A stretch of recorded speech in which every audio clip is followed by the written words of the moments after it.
Hey everyone, I want to let you know that if you are looking to get this podcast without any ads, without any introductory comments, just the conversation itself, and if you want to get it before the public episodes drop, go to patreon.com/behavioral observations to learn more about how you can become a Patreon subscriber.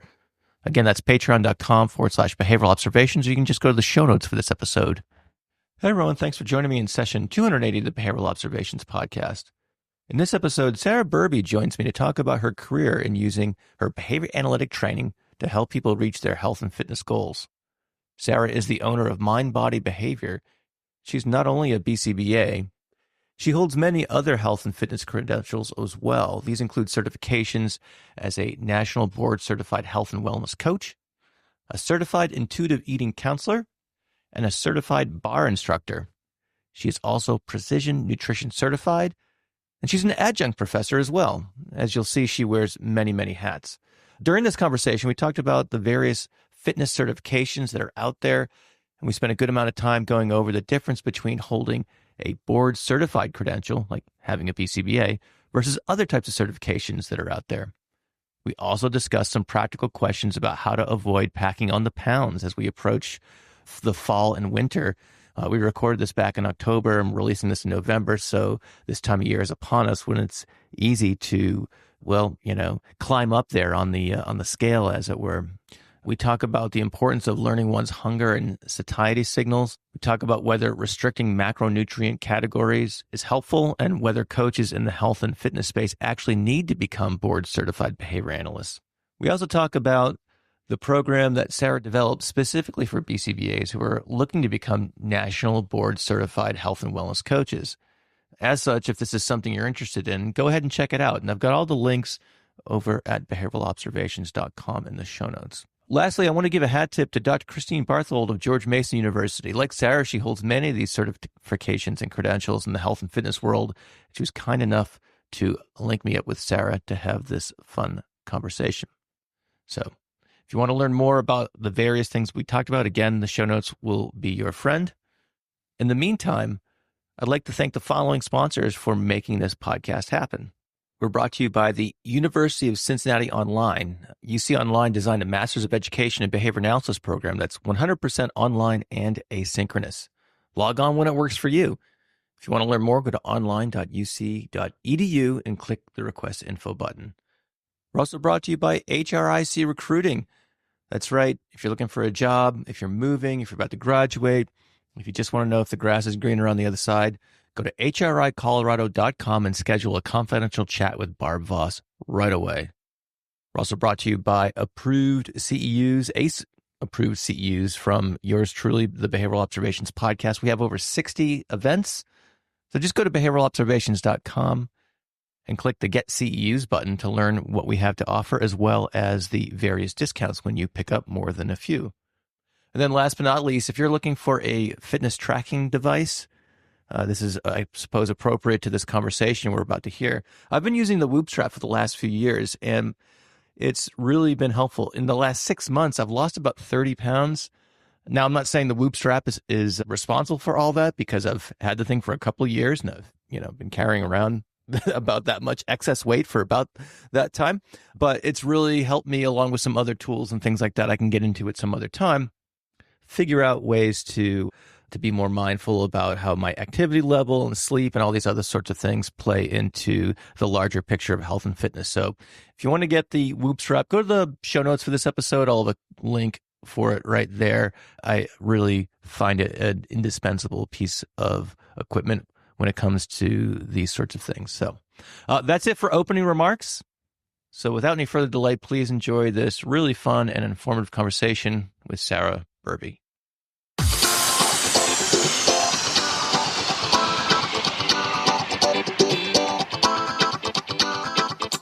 Welcome to the Behavioral Observations Podcast, stimulating talk for today's behavior analysts. Now here's your host, Matt Sikoria. Sarah Burby, welcome to the Behavioral Observations Podcast. How are you doing today? I'm doing great, Matt. Thank you for having me on. Well, I am excited for this conversation. This is a topic that I have some personal interest in. And we will certainly get into all aspects of, health, fitness, nutrition, coaching, things like that. A lot of things to discuss here. Again, I'm looking forward to get into. But first, let's start like we always do. How did you get into behavior analysis? What was your first experience with it and what made you want to pursue it as a career? Yeah, so I feel like my story is very similar to many of the guests that you've had on the show so far. And the honest answer, it was a complete accident. So I went to undergrad in St. Augustine, Florida, but I grew up in New Jersey. So when I finished undergrad, I had one last summer before I was, in the working world, and I was all set to go to grad school in Florida. My parents live in Fort Myers. So I was going to go to grad school for mental health counseling. Like that was all set in stone, done deal. And I came home to New Jersey for the summer to be with my friends. Like I said, one last summer to kind of hang out, but I needed a job. So at the time, it was hard for an 18-year-old, to find a job. I was going to all different restaurants and stores and I couldn't find anything. So my dad actually, who lived in Florida, sent me a job posting for this summer camp in New Jersey that he had seen. And it was a summer camp for children who attended a private school in Princeton, New Jersey. And it was a summer camp. And it was they stayed for 5 weeks, 7 weeks. I had no experience with autism up until that date. I had no idea what I was getting into, but I knew I liked working with kids. So I said, oh, let me apply. Let me see what happens. And I got the position as a camp counselor. And that was it. Like I was hooked. I had never heard of ABA. I had no idea what I was signing up for. It was an overnight. I stayed in North Jersey for like 5 weeks and I just absolutely loved it. And I was like, I need to learn more. I need to know how I can continue on this pathway. And it just so happened that at the time, Rider University was having its first cohort of graduate students for ABA. So I learned about that. I applied, I think, at the very last minute, and I got into that program and I decided not to pursue mental health counseling. I stayed in New Jersey and the rest is kind of history. Very cool. So what were some of your early work experiences? And if you can kind of maybe bring us up to speed to where you are now. Sure. So I started out as a teaching assistant. That's where I accrued all of my hours for my BCBA certification. And after I did that role, I did that for about 3 years. I finished my master's degree. And before I sat for my board exam, for some reason, I thought it would be a good idea to go back and get my teaching cert. So I did the alternate route in New Jersey, got my teaching cert. I became a teacher at the private school that I was working at, did that for about 2 to 3 years, and then decided I wanted to try school consultation in a public school. My dad was a principal. My mom was a teacher. So, they had a big push to get into the public school, get the pension, you get summers off, all that kind of stuff. So I did a school consultation for about 4 years for one specific district. And then I switched and did school consultation, more of a district by district role. So I would go to different districts and consult a few hours a week or do FBAs, things like that. And then I would sometimes do, in-home after school. I did a little bit of clinic. So I always joke, I feel like I did all the positions that a BCBA typically does, but I definitely spent the longest in school consultation. Were you consulting to students with ASD specifically, or did you support students across a wide variety of, levels of need? What sort of populations did you serve? When I was a district BCBA, I served all different students. So it was ASD, it was Gen Ed students, it was from preschool all the way up to high school. So it was really, all the students that I worked with. And when I started doing consulting, what I really liked and did for the most amount of time was help districts start their autism programs. So they were beginning to bring kids back from out of district, bringing them back into district, but they didn't know how to set up the program. I didn't have the right supports in place. I would help them set up the program, help train the teachers, help train the staff. So when I was doing more district to district consultation, a lot of that was help building programs and doing FBAs for students. So that's a topic near and dear to my heart, of course, school consultation, but your career seems like it's taken a different path. So tell us what you're doing now and what made you shift in this direction. Sure. So right now I am the owner of Mind Body Behavior, and we have a couple different branches of things that we do. So first and foremost, I provide health coaching. So I am also a national board certified health coach, certified intuitive eating counselor. So I do a lot of one-to-one coaching with clients. In addition to that, we provide supervision for BCBA candidates that want to gain their fieldwork hours outside of autism, or what I call the quote unquote traditional setting. And then I think we might have time to talk about this. We just actually launched a board health coaching certification program. So that's what we've been really digging into the last year. So how I got into that is kind of a unique story too, I guess. And I tell everybody this, I have a very vivid memory. Like I can still see the classroom that I was in grad school. And one of the professors was telling us, the science of ABA, it can be utilized anywhere. It's not just with individuals with autism. ABA can be applied absolutely anywhere. And that was in 2011, 2012. And I'm sure there were people applying ABA outside of other settings. I just didn't know who they were. I didn't have like a roadmap. I didn't know what to do.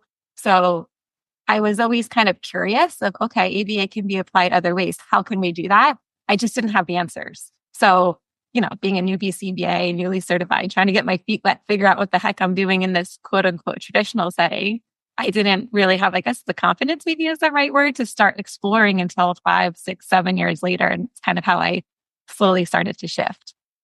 Just on your own time, I guess, or your own, was health and fitness always something that played a role in your life? And, yeah, okay. So can you talk a little bit about that?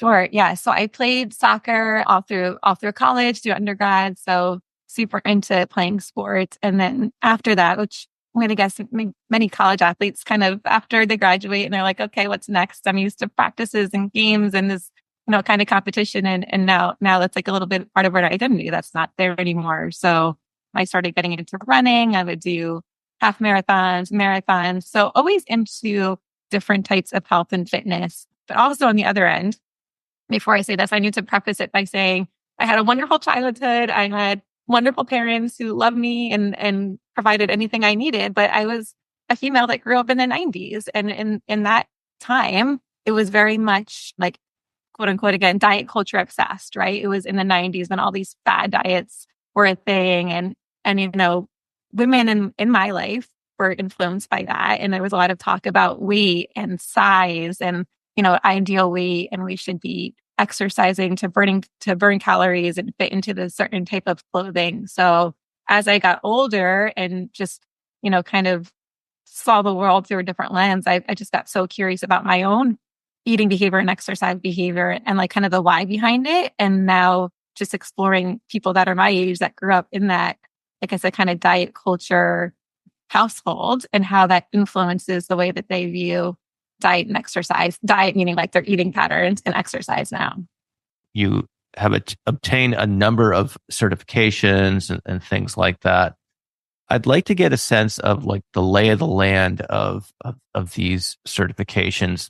And I'll preface it with this because I have no idea how I got into this damn social media algorithm, but I'm getting, sent all these things about, it's like you Google a couple of things about like, fitness or weight loss or whatever. And next thing you know, like you're just bombarded with all of these, coaches who coach coaches and things like that. And so there seems like there's just tons and tons of, people just putting up, a virtual shingle and offering coaching.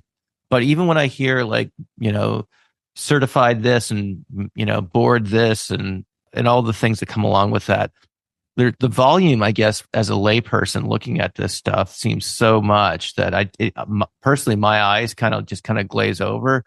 And I'm curious if you can kind of maybe orient us to the lay of the land about how these things work in your particular industry. And I in that last piece there, I think is, not to overly, preface this question, but again, I have to put it in the context of where we are as BCBAs because our board certification is such an involved process and it requires the coursework. It requires the supervision. It requires this and that and the exam and all that stuff. And it's this, monstrous process. And I get the sense, and maybe you can tell me if I'm wrong or not, that there's quite a bit of variability in in the health space as it relates to certifications and things like that. Can you maybe help demystify that for listeners?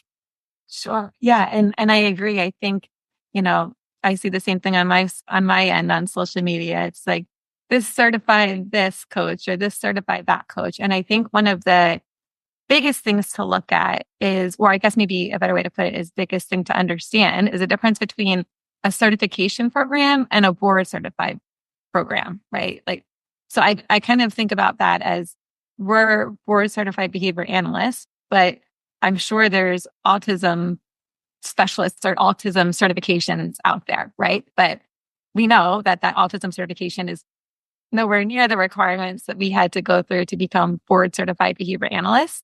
And, that's important because like you said, all the things that we have to go through to be board certified behavior analysts, the same thing is true, maybe not to the extent yet, but to become a national board certified health and wellness coach. So there is a task list. There's material that we have to cover in our courses. There's practice coaching sessions that we have to do. There's practical skills assessments, and we have to pass each of those practical skills assessments in order to be able to go on to the next class. So there are really rigorous requirements in place, and those are developed by a board, right? It's not when you have a certification program. So I'm also a certified intuitive eating counselor. I love that certification. I'm sorry. I beg your pardon. A certified what counselor? Oh, a certified intuitive eating counselor. Okay. And I loved that certification, and it was a great program, but that's a certification. It was a certification that was run by the authors who created intuitive eating. There was no, governing board that said you have to cover this or cover that. So while I am very proud of that certification is very, very different from my board certification as a health coach. So that's kind of one thing and I think at least when I see now more jobs coming up as far as looking for health coaches, they're saying in the job descriptions, like we want a board certified health and wellness coach. And that's really cool to see that more even in like the mainstream world is everyone's kind of catching on, I think, to the importance of that board certification. And like I shared a little bit earlier, we are a board approved program now. And I know I spent a lot of tears this summer trying to make sure we hit each of those competencies. And they look through every single thing and make sure you have the right amount of hours and you didn't miss 1.1.1.2 in that competency, right? You have to have everything in that program. So it's really systematic. And I think that's the big difference. So you can call yourself, X, Y, and Z certified coach, but that's very different from being a board approved program. I see. And that is a board certified health and wellness coach. That's what that is. Yes. Yeah. Okay. And that exam was developed with the National Board of Medicine. So the same examinations that credentials like doctors and, physicians and things like that, they helped create the board exam for health coaches.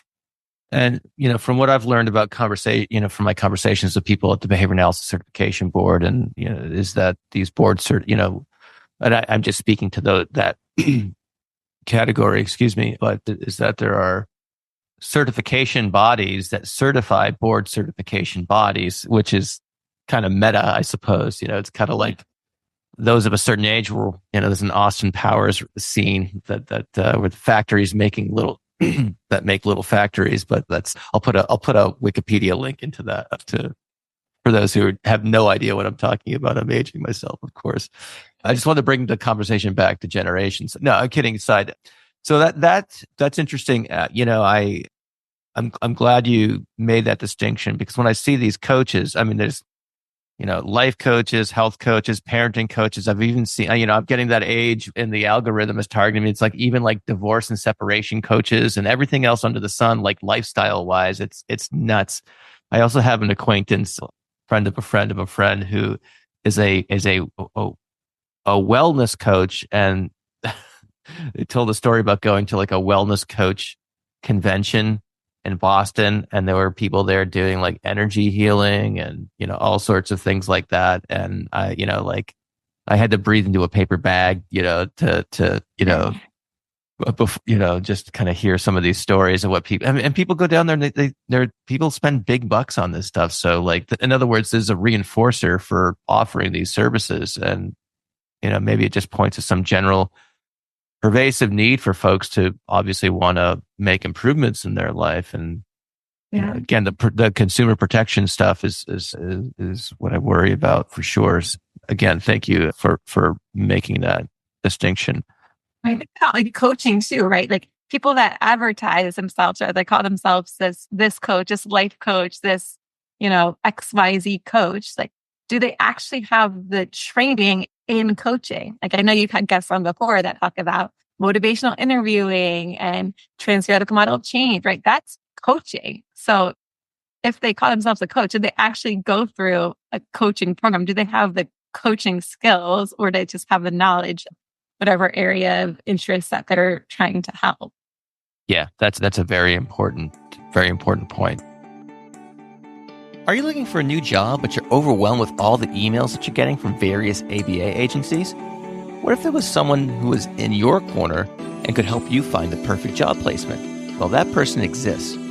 Barbara Voss has been working as a recruiter for over 30 years, and her company, HRIC, specializes in placing BCBAs in permanent full-time positions throughout the United States. Barbara has been placing BCBAs since 2011, so she knows our business, and she offers personalized service to any BCBA looking for a new position. She also helps companies looking to hire BCBAs too. Here are just some of the things Barbara can help you with. She can provide information about salary ranges in different markets across the country. She can help you write your resume. She can coordinate and prepare you for the interview process, and even help negotiate the right salary for you. And best of all, there are no charges to any candidate for all of these services. When you're ready to make a change and want to work with someone who will listen to you and understand what you need in a new position, contact Barbara at HRIC. To schedule a confidential discussion, head over to hricolorado.com. Again, that's hricolorado.com, and hit the contact button to connect with Barbara. You won't be disappointed. So I have some questions about supervision and other sorts of things like that, but I think let's have some fun with some practical questions here. It's before we get into that. Again, I spoke to maybe what might be a universal need for folks or desire for folks to maybe improve aspects of their life in the realm of health and wellness. And, I have tried to make this a focus myself, because I had some blood work that came in a little bit high with my cholesterol and other sorts of things and whatnot. And I've made some efforts to lose some weight over the last several months, and knock on wood, I've had some success with it and had some related improvements in those biomarkers. But more generally, we're also recording this in October, and we're getting to that time of year where it's easy, especially for those of us living in the Northeast. The weather is cold, starts getting colder, the days are shorter, you can't go outside and, take walks as easily as you might when the weather's nice and so forth. Get the holidays, they'll be around the corner. All these things that make it so easy to, kind of slack in exercising and pay less attention to the things that you're putting in your mouth, food wise and so forth. Can you talk about how folks can maybe approach this, the autumnal season in such a way that, that they can maybe prevent, packing on the pounds through these times, but, at the same time, maybe not live like a monk? Yes. I'll try to share my thoughts in a concise way, because I have a lot of thoughts about this topic. Share them all, concise or not. I think a lot of people who are like, oh yeah, tell me more. So go right ahead.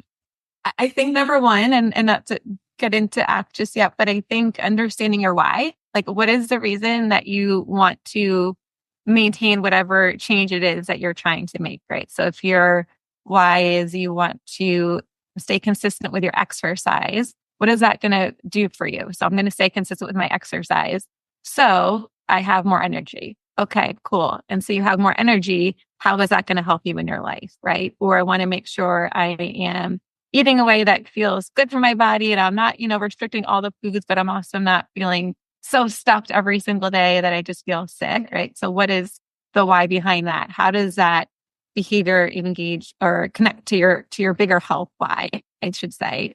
And then I think like something that's not discussed about enough, in my opinion, is just eating skills, right? Like, do we know how to respond to our body? Do we know how to, and this is a very oversimplified explanation, but do we know how to understand when our body is hungry, right? Do we understand it? Can we detect how it feels in our body when we're hungry? Can we notice the sensation of our stomach growling? And do we get lightheaded if we don't eat quickly enough? And do we, on the opposite of that, do we know when we're full?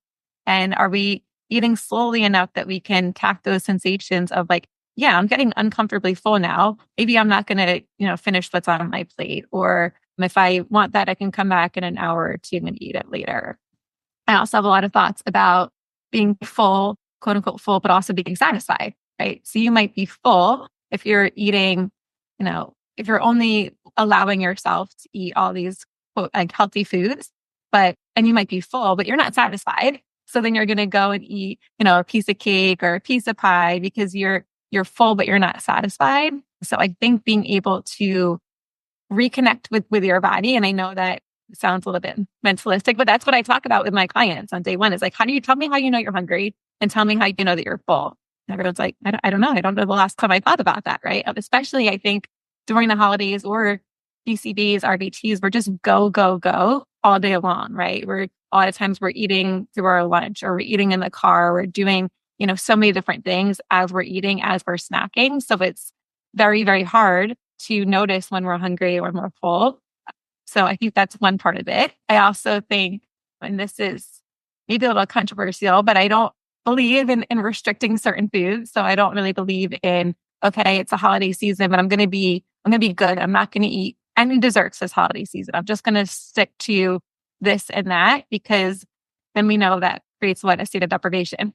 So that might work in the short term. That might work for 2 weeks or 3 weeks, but there's going to be a party or there's going to be an event where you're going to be like, screw it. I'm going to eat everything. And then it goes into like the opposite, right? You go from eating absolutely nothing to then you can't stop eating all the cake or all the cookies at the party. It's the same reason I actually recommend my clients keep food in the house that they might label as bad, right? Whatever that food is, a cookie or a cake. I don't want to create that state of deprivation because that's not realistic. That's not teaching them the skill to have that food in their house and eat it in moderation. Can I just, just tell you how grateful I am you said that for a couple of reasons. One is I heard so many people say, get the crap food out of your house, blah, blah, blah, blah, blah. And I want to say to them, don't you have kids? Or even if you don't, but if it was up to me, I would have salad and salmon every night and I would be very, very happy, and I could probably I would still buy stuff that's not great for you, but I also live with 4 other people in the house. Yeah. And, my children, thank goodness, they have this superhuman ability, to consume food that is, that would not be considered healthy, and they nonetheless have these disgusting low levels of body fat. And I'm so angry at that. No, just kidding.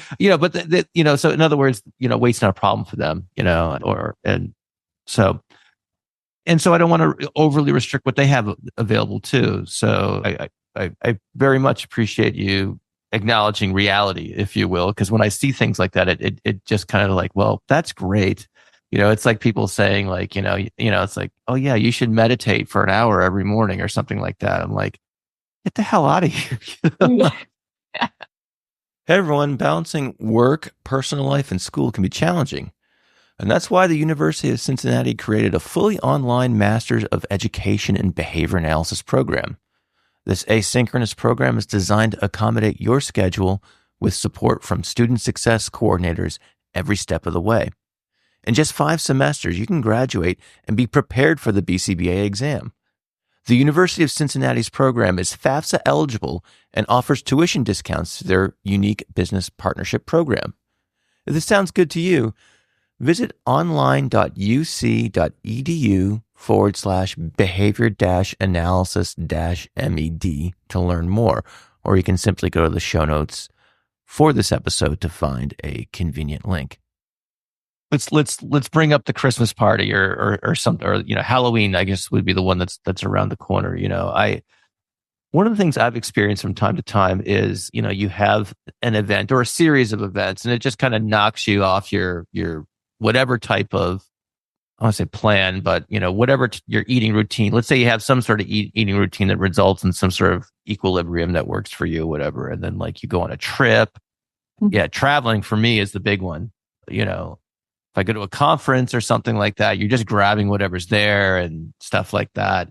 There's a couple of things I've kind of learned to do to prevent just eating junk during those times, but it's still nonetheless an issue.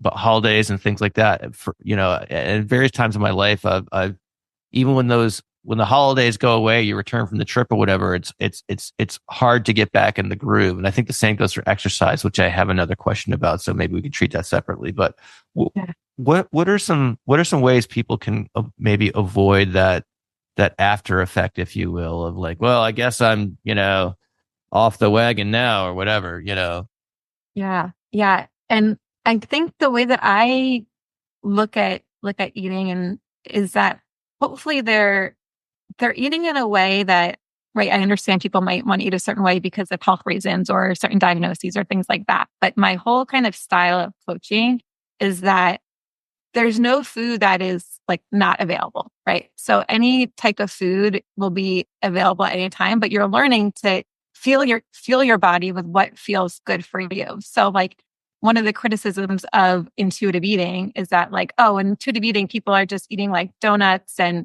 chocolate all day long because there's no food rules.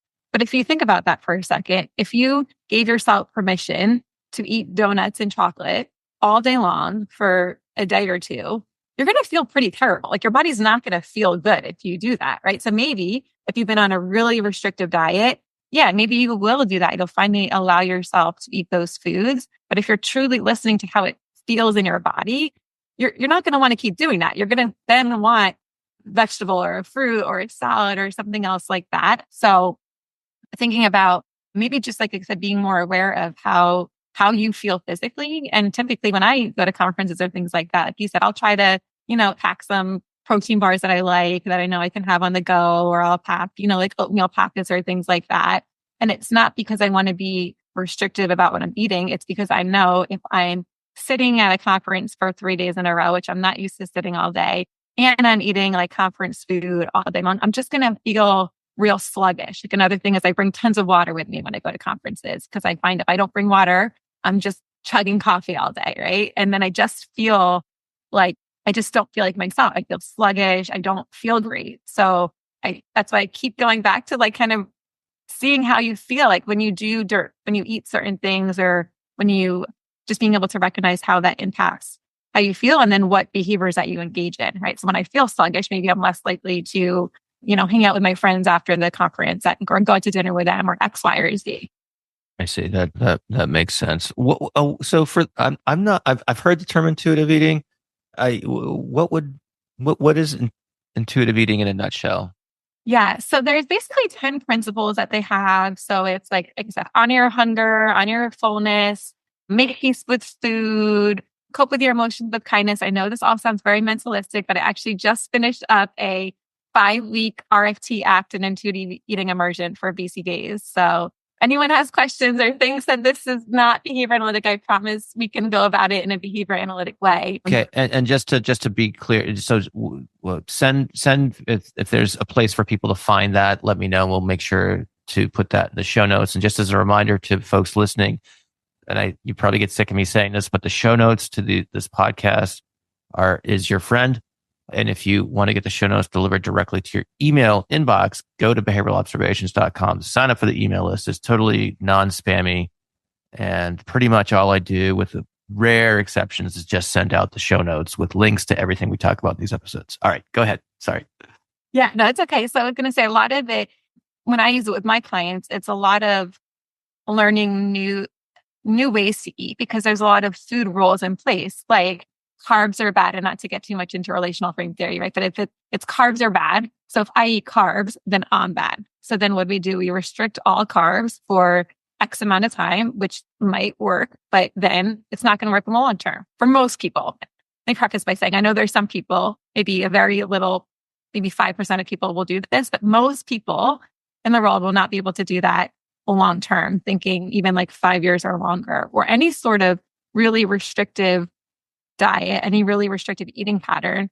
It's not sustainable for the long term, meaning over 5 years. And I tried to find research on this of diets that have been sustainable over 5 years. And I mean really restrictive, like counting calories or macros. And again, I'm not criticizing anybody that does that. Everyone can each their own, and whatever works for you, please keep doing. But it really helps us look at the why behind what we eat and how those different food rules, our rule govern behavior, right, around eating. And we kind of try to form new frames around how we relate to food. And so what would be your advice, I guess the same scenario or context, but for exercise? And again, I find travel and, unusual events or things like that knock me out of my routine.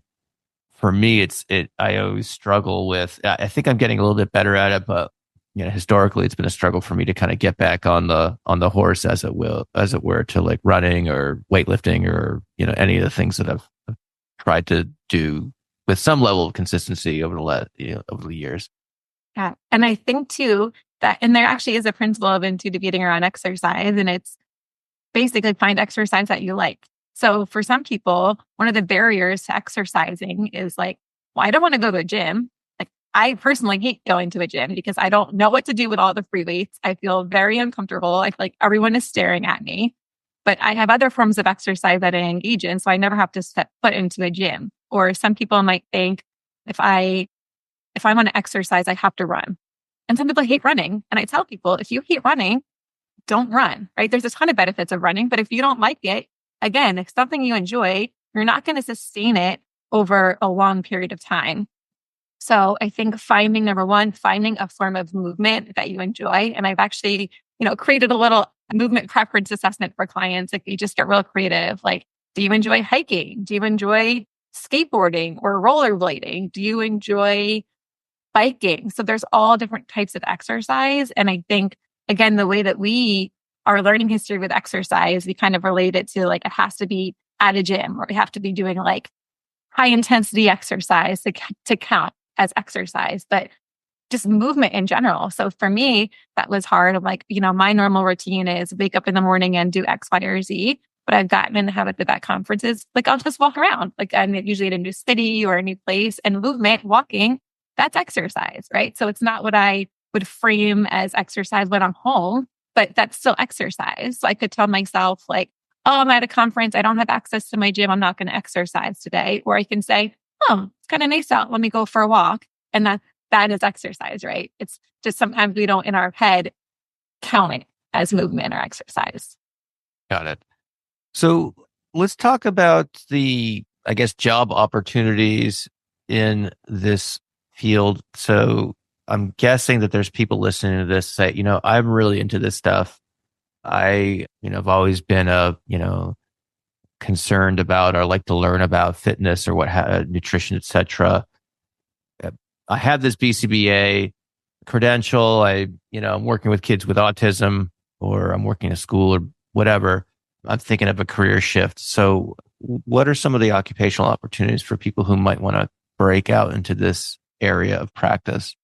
Yeah. So what's been really exciting for me, so I got into the health coaching space in maybe 2019, 2020. And at that time, there was very few job postings on Indeed or whatever search engine you use for finding a job. And I've been in the last year or two, just looking, because a lot of my supervisees ask me that, people that reach out to me and kind of ask how I got to where I am. So I'm looking every month or two on what comes up. And in full transparency, if you look for a health coach job, you're not going to see as many pages and pages of jobs that you see for a BCBA or an RBT, but there's quite a few positions open for full-time health coach, part-time health coach. Even in New Jersey, it's been kind of cool. I've been seeing in-person health coach jobs at hospitals and doctors' offices. So that's been really cool. The job market is definitely improving. And the board for health coaching, it has CPT codes, temporary CPT codes in place right now. So it kind of reminds me of in New Jersey, I'm sure every state had this, when codes for ABA were first introduced, right? They were temporary codes at first. They took a lot of data to make sure that ABA service was effective. So that's going on right now with the board for health coaching. So there's temporary CPT codes in place where if you work directly with a doctor, then clients can get health coaching reimbursed. And hopefully by spring of 2025, maybe fall of 2025, don't quote me on that, those CPT codes will be permanent. And then that'll just open up the job market even more. Wow, I hadn't thought about that. So being able to have these services be reimbursable through insurance, I think would obviously open up the job prospects. Like it, pretty much just to, threw gas on the BCBA fire when it happened in our industry. So maybe there's some lessons perhaps to be learned from like the rapid expansion of, Yeah. but that's a whole different podcast, I suppose. But all right, great. So let me ask kind of like contrarian question here. And the reason I asked this question is because I saw an interesting talk at New Hampshire ABA a few years ago by an OBM guy, if you will, and Dr. Byron Wan. And I think it was, don't quote me on that, but he was making this counterintuitive argument that, if you're going into OBM, like basically a BCBA is not necessary. And in some cases, there might be some impediments to providing, or at least adhering to some of the code of ethics. And again, that's a whole separate conversation in terms of why. And there are people who buy that argument and people who don't. Dr. Nick Weatherly makes the opposite case. And, I would like to have them on to kind of hash that out. I think that'd be a fun conversation. But, the larger point is board certification necessary to provide quality services? And I'm saying board certification in behavior analysis, of course, not board certification as a health and wellness coach. Necessary. And the reason why I'm thinking of that is, all the things that you go through learning, the task list and whatnot, it's been a while since I looked at the task list, but I'm guessing that there are a lot of areas that may be either not applicable or you'd have to really they might be marginally equipped or applicable, et cetera.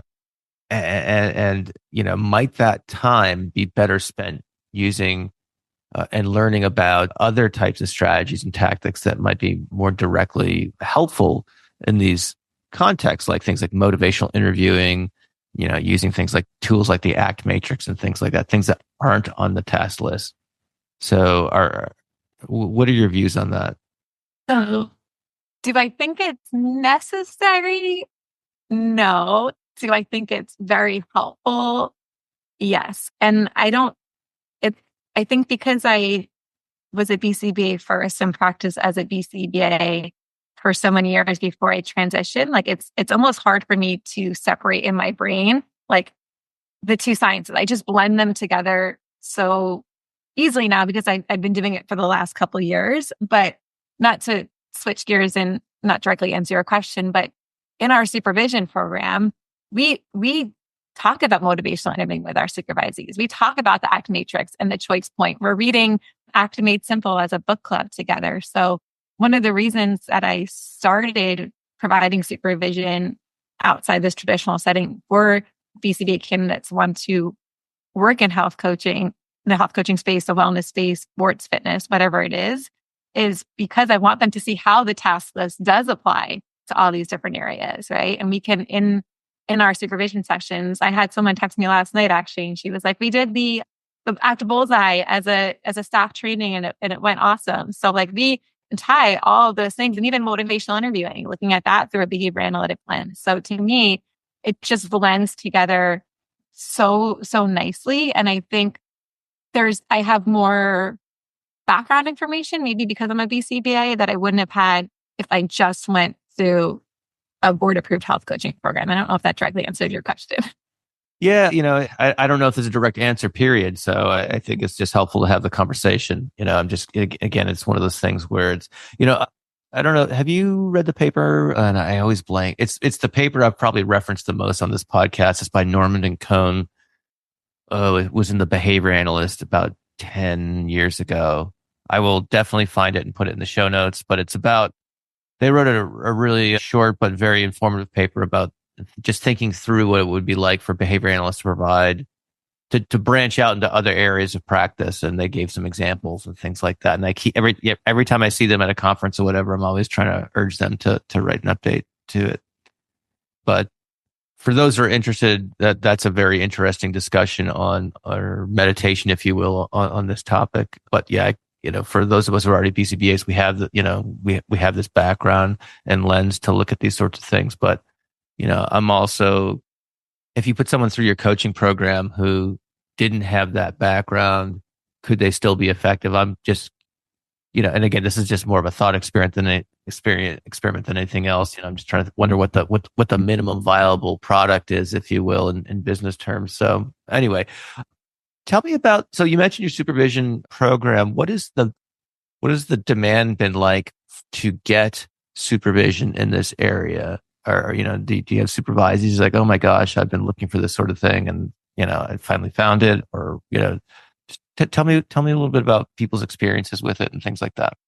Yeah. So to be honest, Matt, before I had my son, I was providing supervision in this space, but I think I had 2 supervisees at that time. And so had my son, when I went back to work and started picking up clients again, I said, I want to put it out there again. I want to see if anyone would be interested in supervision and health and wellness, because what I see or heard so frequently just from talking to people throughout the years that are interested in doing what I do is that there's no clear path, right? We want to work with children with autism. We have a clear path, right? We work at a clinic, we work at a school, we work at X, Y, and Z, but there is no clear path if you want to be a BCBA in the health and fitness space. And then we know what if the response effort is higher to work as a health and fitness space, most people aren't going to do it. They're going to work in the traditional setting, myself included when I first started. So the whole goal for this supervision program is to have people to say, I'm going to work in X, Y, and Z setting. Let me go to mind, body, behavior. And so long answer to your question is the demand has been overwhelming. I honestly, I am so grateful for how many people have reached out. I think we have 40 people in our program right now. And it's not just me. I don't supervise all of them, but I have been able to, I just have this fantastic team of behavior analysts that I'm just so incredibly grateful that have helped me take on supervisees. So Kendra is a BCBA. She also has her master's in nutrition. She's a certified nutritionist. She's a personal trainer. She's a yoga instructor. Stacy Kodak is actually in New Jersey as well. Her and her husband own a adaptive fitness gym. So she is a personal trainer in that setting. So as we just continue to grow, we're able to help more BCBA candidates that are interested in this space. So yes, that was a very long answer to your question. Is that the interest has been honestly overwhelming and it's been so positive. We're actually now connected with a few universities. Universities have reached out and said hey, we're an ABA program. We're not an autism program. And we love what you're doing. And can you take on some of our students? And it's been an incredible experience to be able to share what I'm passionate about and hopefully help people that want to do this. It doesn't take them 10 years like it took me to kind of find my footing and figure out the way. I hope that 10 years from now, it'll just be a smooth road for everybody. Have you considered conducting any applied research in this area? Because I think that would be something that would be helpful in terms of whether it's, case studies or, even small number of, single case design studies and things like that. Has that come across your radar at all? I am not fluent in research, Matt. I wish I was. And if anyone wants to collaborate on that with me, please let me know. That is something that I have not touched yet, to be honest, but I'm very much interested. I think perhaps, and I'm just brainstorming here with you. I am not I'm a practitioner as well. So I don't do research for a living or anything like that, but the metrics in this area probably are abundant, whether it's steps or, cholesterol level, they're measurable, they're knowable, and things like that. So, things like weight and, all sorts of things. So that, there's no shortage of dependent variables, I would say. And if there is a corpus, if you will, to use a fancy research of research that speaks to this, that might be helpful in terms of advocating for these sorts of services, especially as it relates to having these being, funded by third parties. So yeah, yeah, hopefully someone reaches out and partners with you to, do some good applied research. That would be pretty cool. Yeah. Yeah. So I'm pretty close to keeping it to the time we've allotted for this. So I'd like to wrap up with, if there's anything else about the work that you're doing. It sounds awesome. And I'm so glad we got connected to have this conversation. So I guess I'd ask you for your final thoughts. Where can people find you if they want to learn more? And then lastly, some advice for the newly minted BCBA. Sure. So I have a ton of information on my website that I think I shared with you, Matt. If I didn't, I can send that over. There's a ton of information on there. I'm pretty active, I guess, if you will, on social media. So it's Mind Body Behavior Analyst. I post a lot on there. I actually last week just did a free ethics CEU. So I could even send you the link to that if anyone's interested in that. It's a free ethics CEU, ethically applying ABA to health coaching. So that might be a nice intro to someone that wants to dive a little bit more. I have a couple other CEUs too, but that one is free. And I know everyone's always looking for ethics. So hopefully that's absolutely.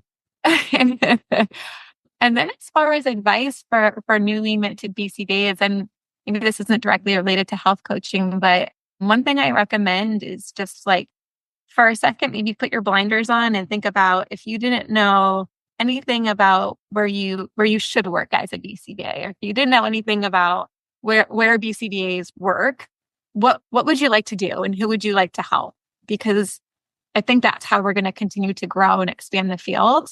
My answer is obviously in health and wellness, but there's all different areas. And until we start doing it as practitioners and until we start putting ourselves out there and applying the science into different settings, we're not going to grow in all these other areas. So I think if you have an interest in working outside the traditional setting, pretend that there are no rules. Rules maybe isn't the right word, but there are no expectations of where you should work and where do you want to work and what would your perfect day be like? Who would you want to help? And that might get your wheels turning on who potentially you could reach. Because not to sound cliche, but the sky really is the limit. Awesome. And remind us what that website is again. Is it? Oh, sorry, my Instagram. Yes, it's Mind Body Behavior Analyst is my Instagram. Okay, and that's the place where people should look to find you most readily. Yeah, there's a bunch of links on there to my website, the free CEU. I'm always posting, all different, hopefully helpful information. Great. Well, I'll be sure to become a follower. Thanks for joining us. And I really appreciate this really informative discussion. So again, thanks for your time today. Thanks, Matt. Thank you for listening to the Behavioral Observations Podcast with Matt Sikoria. You can find Matt's notes on this episode at www.behavioralobservations.com. We also invite you to stay connected with us on Facebook at facebook.com/behavioral observations and on Twitter at Behavior Podcast.